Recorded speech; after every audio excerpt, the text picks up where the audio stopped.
Imagine waking up tomorrow morning. You roll over, grab your phone, and open your banking app.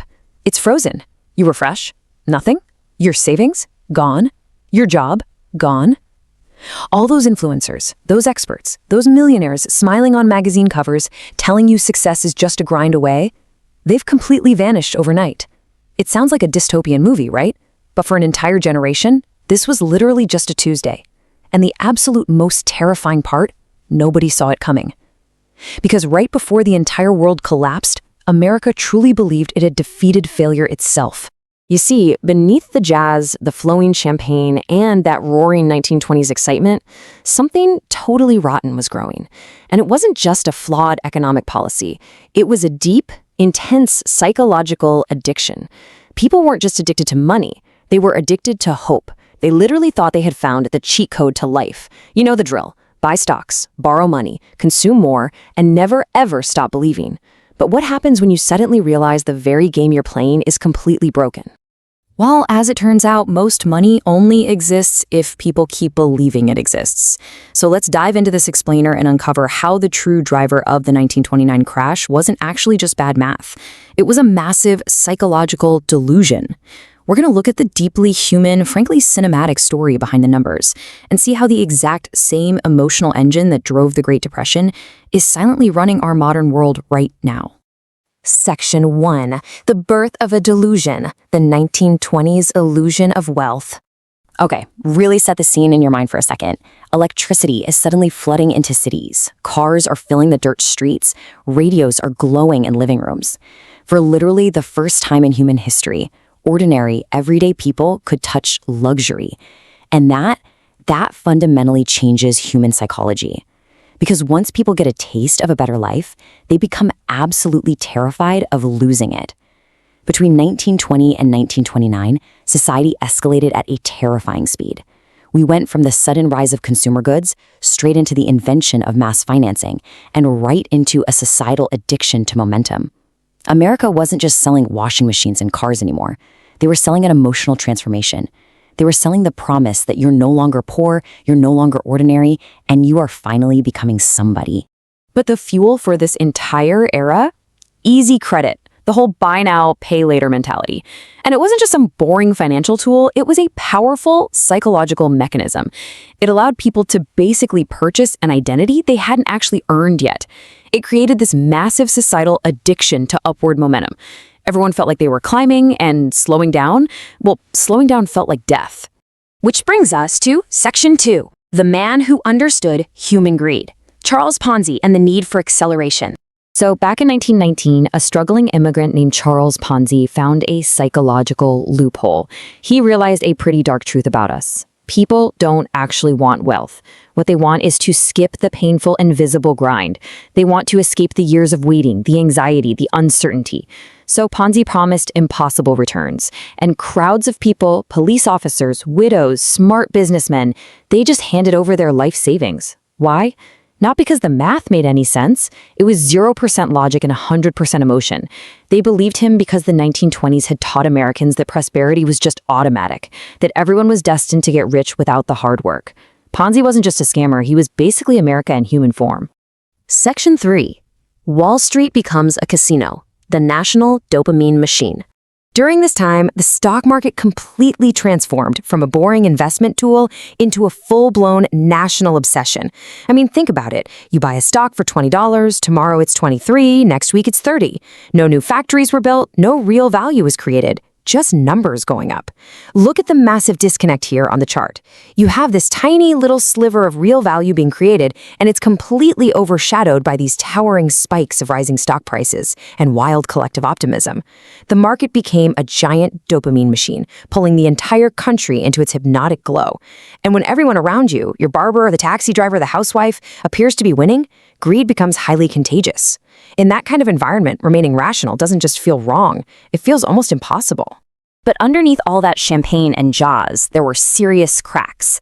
Economists were sounding the alarm. Financial elites were quietly selling off their massive portfolios. Yet society as a whole just engaged in total collective denial. Why? Because optimism had literally become their identity. When you build your entire self-worth around the idea that things will always get better, the truth doesn't just feel like bad news, it feels offensive.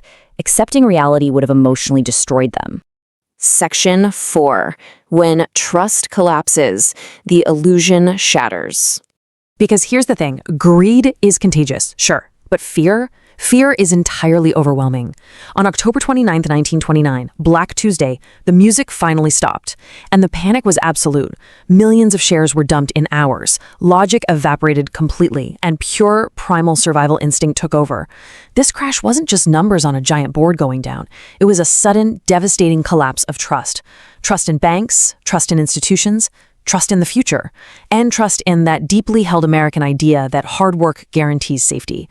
And once trust dies, the economy dies right along with it.